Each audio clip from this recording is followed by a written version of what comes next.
So, the box name 10 changes. 10 changes, guys, for this game in Santiago versus Argentina. So, what does that mean? What are the chances of Argentina maybe, getting a surprise here? So, I'm mainly going to be looking at the Springbok team because I think that team will be a big deciding factor. But I also think Rassie's going out and saying, look, we're just going to give guys experience, might just take some risk here. If we lose this one in Argentina, it's okay. We're going to come back, put on our strongest team for the last game in South Africa, and we can still win the Rugby Championship. So I think for the cost of a loss, he doesn't really care to build the depth. So you can clearly see eventually the team that he went for was actually the less experienced players, I think, deliberately wanting to give them some exposure playing in Argentina and building that depth in the team. So let's have a look at the team. Firstly, I've got to tell you guys, I looked at the full squad that they flew over to Argentina, and the guys that didn't make the team, I just wanted to discuss first. So the first guy there that you'll see that did not make the team, which is quite a surprise, you'd think, Siya Kolisi, the captain, he's there for a reason. He's going over to lead the team and bring that experience and all of that. Nah, Rassie always comes with different plans. And again, pulling one out of a hat here, saying that he's learned with Dwayne Vermeulen, being in the coach's box, he saw how much Dwayne Vermeulen learned that one of the things is the players don't always understand where the calls come from and what the coaching team discuss to make those calls. So he wants to give Siya that exposure. So Siya, it will be interesting this week because he'll be sitting in the coach's box with Rassie Erasmus and the coaching team. So mainly for Siya to see how they come to their decisions and what they do. So as a captain, then he'll be more aligned in the future to understand why the calls are made that's being made, which is great leadership, for me. Some will say, just antics. I'm sure some will say, it shouldn't be allowed and all these kind of things. I think it's great leadership from Rassie to give his players that kind of insight to understand. And when you when the leader, the captain understands Siya, he can go convey that message to the players. So they also understand, why are they making this decision? Why are they making that decision? So it's really just experience. And who knows, maybe I think Siya will go to the next World Cup if he doesn't get any serious injuries. But after that, there might also be a role for him within the Springboks. Who knows? Maybe he said to Rassie, look, I also want to play a part of the rugby within coaching. So don't know too much at this point. We know Dwayne is quite committed to commit to coaching more. So it's good. It's building everyone through the grassroots, and Rassie has got this ability to do this with everyone. The other big shock to me was Kainan Moody. Now, guys, I thought he'd play a really big role in being utility, and I still believe he will, within the Springbok team, play a very big role being utility because he can be used everywhere. The only assumption that I can make why he wasn't picked for this team is they want to give Manie Libbok and Jaden Hendrikse some more game time and give them, put them under the fire and under some pressure and see how they perform, build that depth, especially a guy like, I always expected a Manie Libbok to be in the team, but I thought that they might go for a 5-3 split and then also put Kainan Moody in, but they didn't go for the 5-3 split. They went for the 6-2 split. Another thing that I didn't expect, I expected the 5-3 and for Kainan Moody to play. Another guy that was kind of pulled into the squad but didn't make it is Nicholas Janssen van Rensburg, which was pulled in the lock position. Not picked, but I always felt one of those locks won't play this game. He's probably just been picked to be part of the squad and get into the Springbok camp and understand how they operate. But not picked for this game, and I understand probably why. I told you guys this one I got right where I said he'll probably start Run Nortje again, because Run Nortje didn't have the best last game, but like I said, it's against the All Blacks. It was one of the biggest stages. Give him more exposure and, give him more experience in that position. Then slotting in Salmat Murad there with him in that two lock positions, and then, of course, from the bench, bringing Eben Etzebeth again This time again not starting Eben Etzebeth. So also experimenting there, but to maybe start using Eben as a impact player, because he has been picking up some injuries. So he kind of starts playing that impact role and developing these other locks to become the first options for the future. Then looking at your props there, very strong starting forward pack. Oxenchair, Malcolm Marx, and Thomas du Toit. Lot might say Thomas, I don't know. Thomas du Toit is very experienced and a very good player, and he will want that exposure and more opportunities to play. I don't think he always matches up to some of the other props, but he's really good, and he should get more game time because he's been in the squad forever. So this is why Rassie called the squad that he called, to give these guys more game time.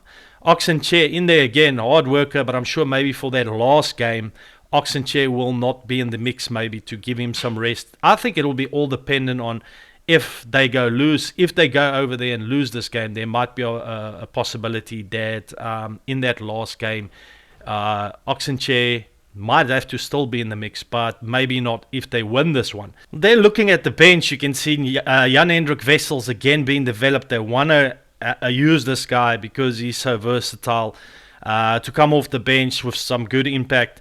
Gerrit Steenekamp again in the mix. He's been very good.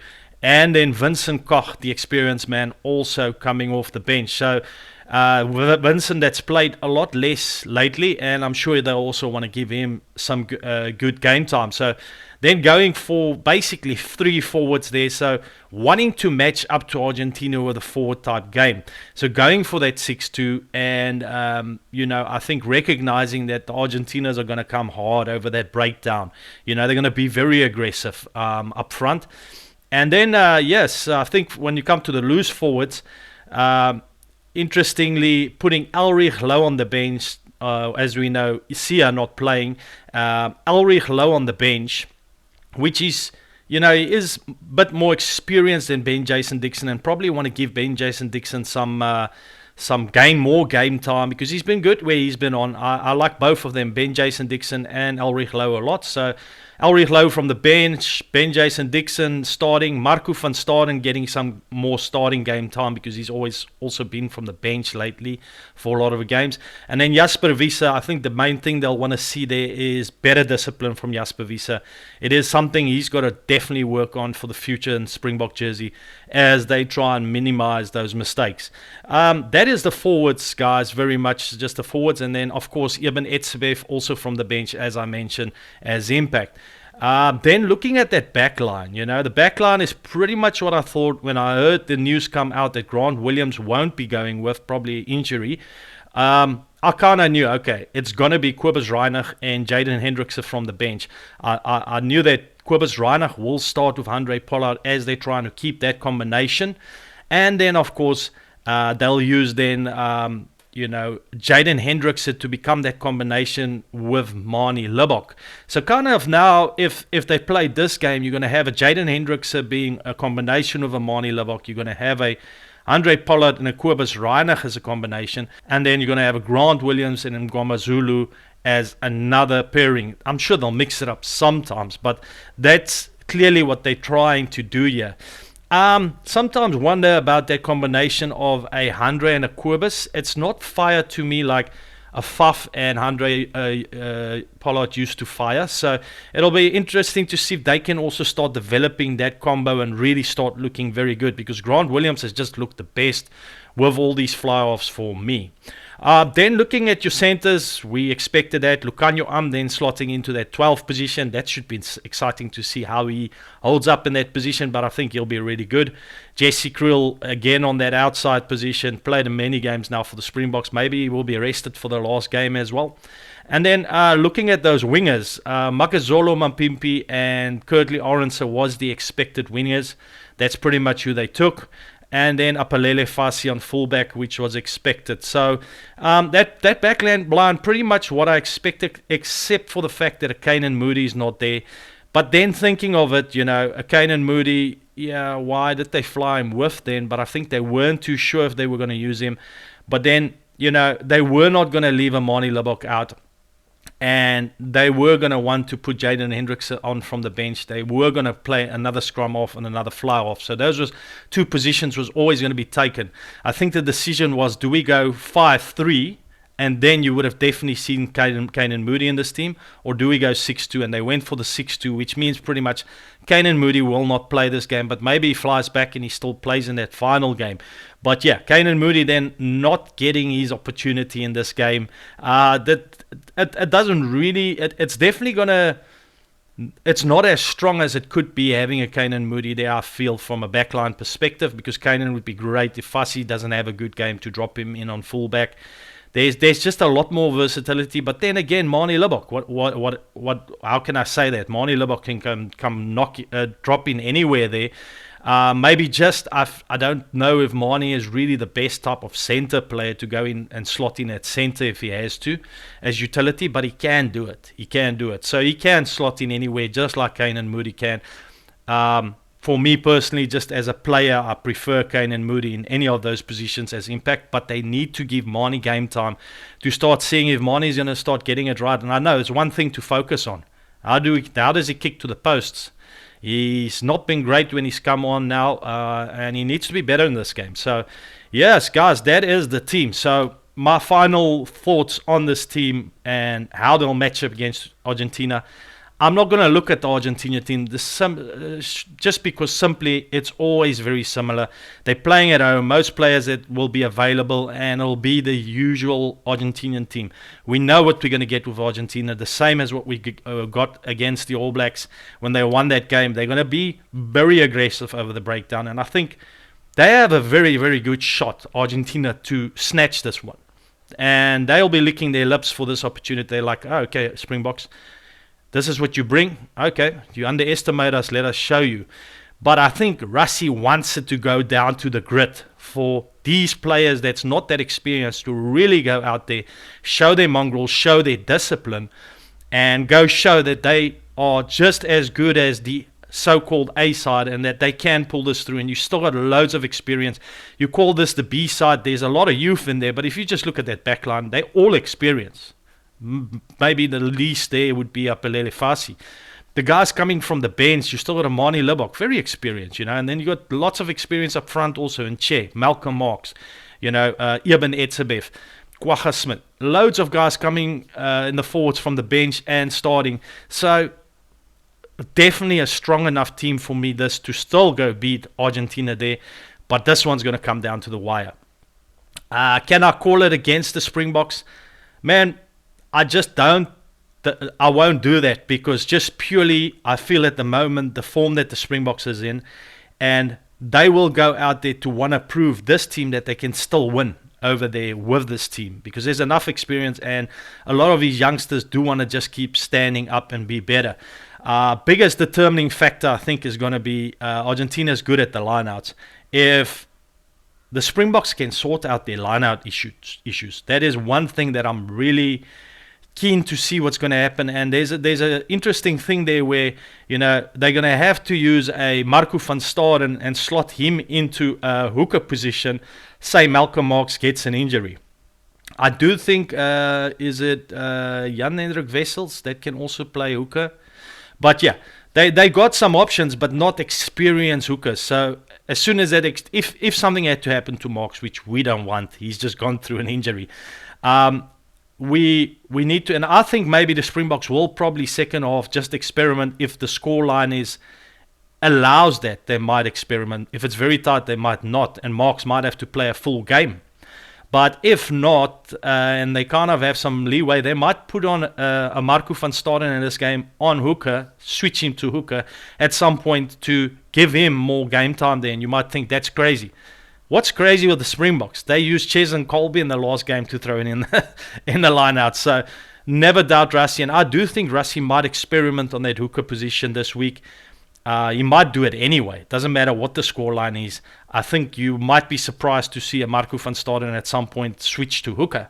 Because I think Marco hasn't played a lot in that hooker position. So you might want to give him that, tough experience in a big game like this. So It's just how they're going to fire in that line out could have a big influence on this game, because that means you don't get decent set piece, rolling mauls, that kind of stuff quite often.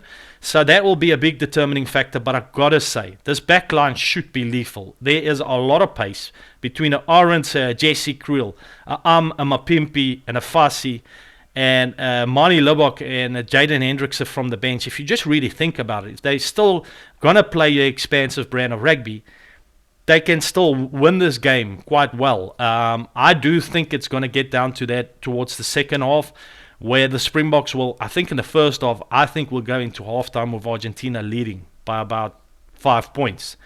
But I think as the Springboks do in the second half, after a hard talk by Rassi and probably Sia as well, they'll go back in that second half and it'll be a different story.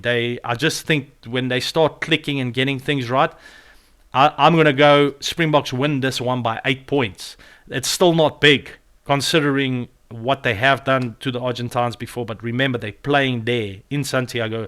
And with that said, they are not going with their full strongest team. They're giving a lot of young guys exposure. But I still think this team is strong enough to beat Argentina by 8 points. Maybe I'm being overconfident. Who knows? But what I've learned so far is that games that I thought sometimes would be tighter has ended up being bigger scores than I expected for the Springboks.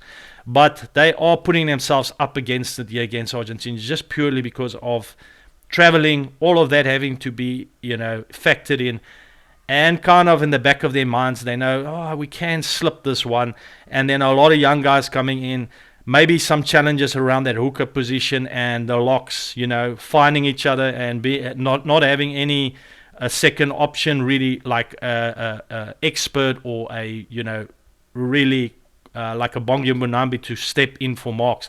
You can put in a Van Staden or someone else in there, but they're not quite the same, in many ways. So because just of experience, it's not that they couldn't be good. It's just they haven't played it that much. So that could really influence the game. But I'm still going, guys. 8 points for the Boks. Thanks for watching my channel, and if you enjoyed this video, hit the subscribe button. Catch you in the next one. Thanks, bye.